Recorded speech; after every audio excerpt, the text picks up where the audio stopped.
Good morning, everybody. Mike Tedeschi, investment strategist over at Perspective Wealth Planning. Glad to be back. It's been quite volatile here over the last couple of weeks. We have a lot to cover in today's video.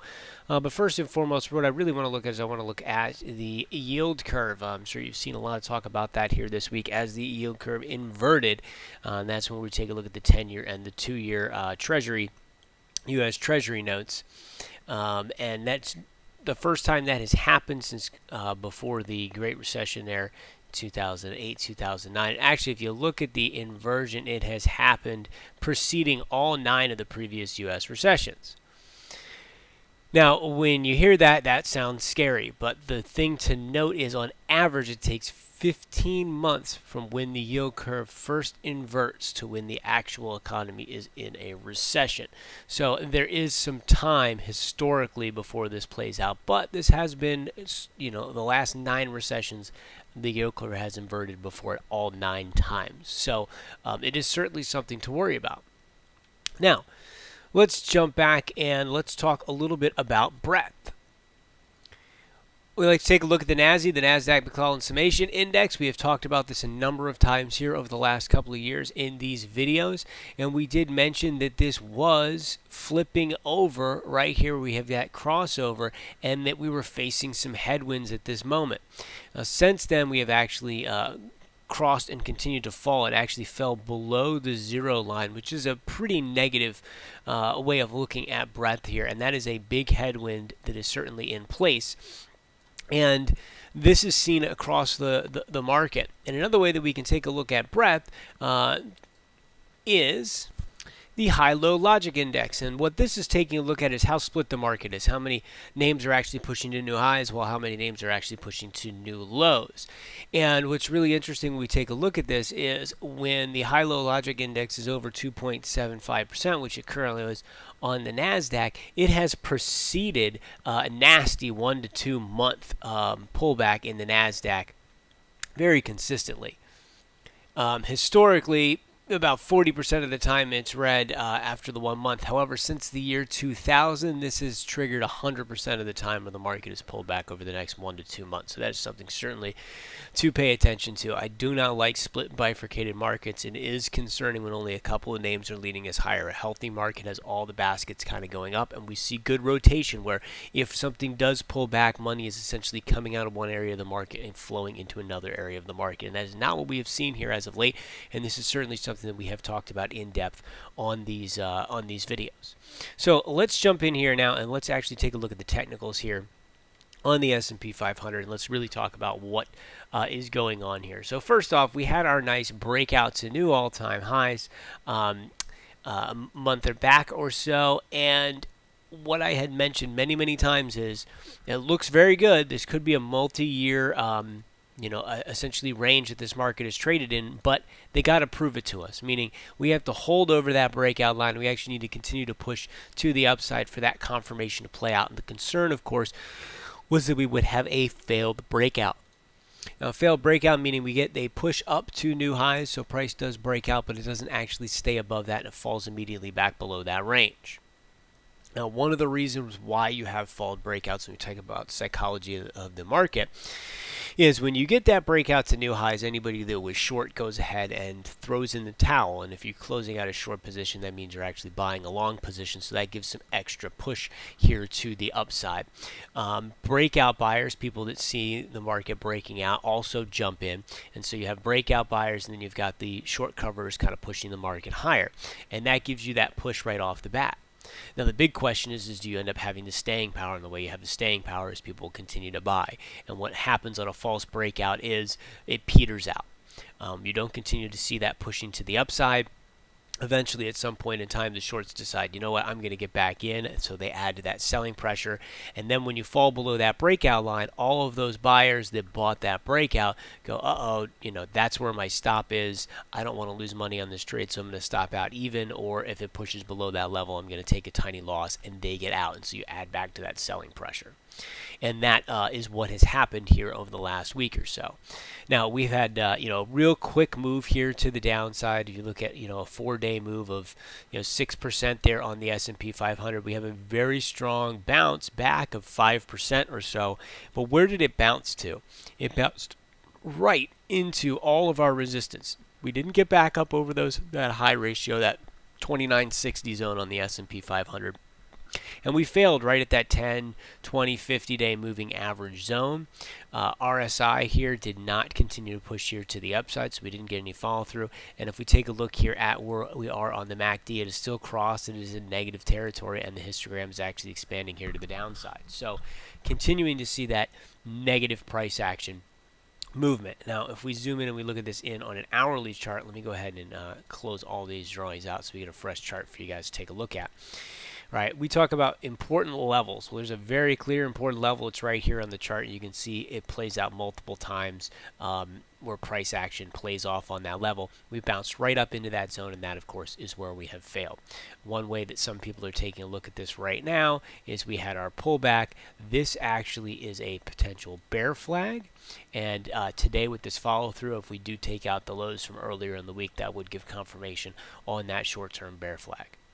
Now, the important thing to pay attention to is where are the major levels when we take a look at that daily chart where we can potentially see some logical support. First, what I want to take a look at is I want to take a look at the fib retracement levels from the move going all the way back the end of last year. Now, if you notice what happened when we had the original pullback this year, we pulled back right to that 38.2 level and we made our nice bounce. That is still the most important level on the chart. It's also right where that 200-day moving average is.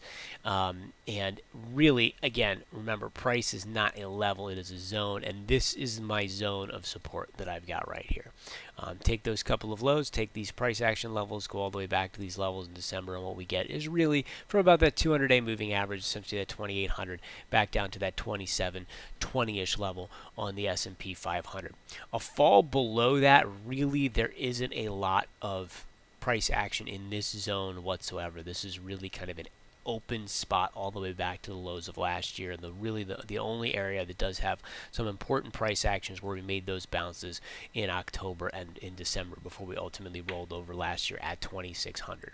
So if we get back below this support zone here, there is really it's kind of open all the way back to those lows, and that of course is a major concern. But again, we have a false breakout, but the bears have not won here because we haven't broken it under here. Now, if we think about what a trend is, right? A trend is higher highs and higher lows. Is an uptrend.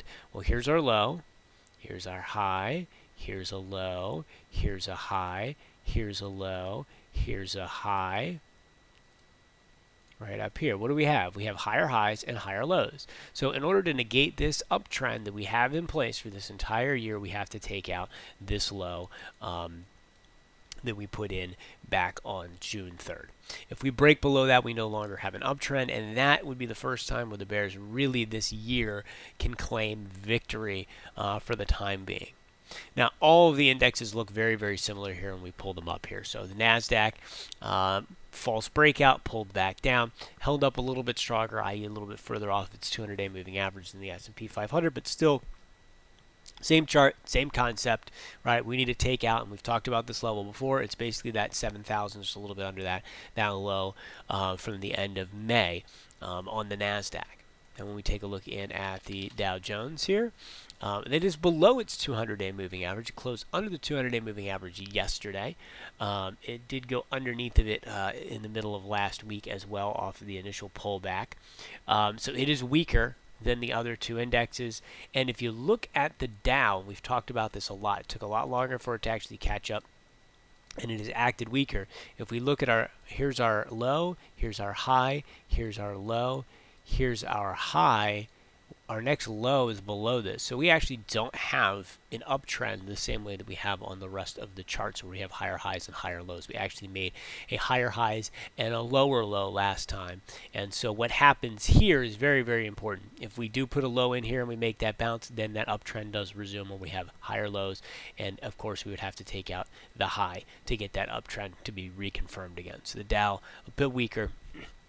When we take a look at the Russell, The Russell is actually playing out. I mean, we have not changed this chart since the last time we looked in at the Russell. We talked about this being a potential head and shoulders top. Those are those circles.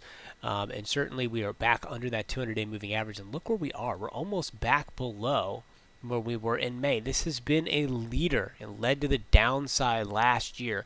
And not a leader on the upside, it's just been a leader on the downside, where it really led to the downside in terms of the sell-off last year, and this year did not come close to making new highs, and that of course is a big concern.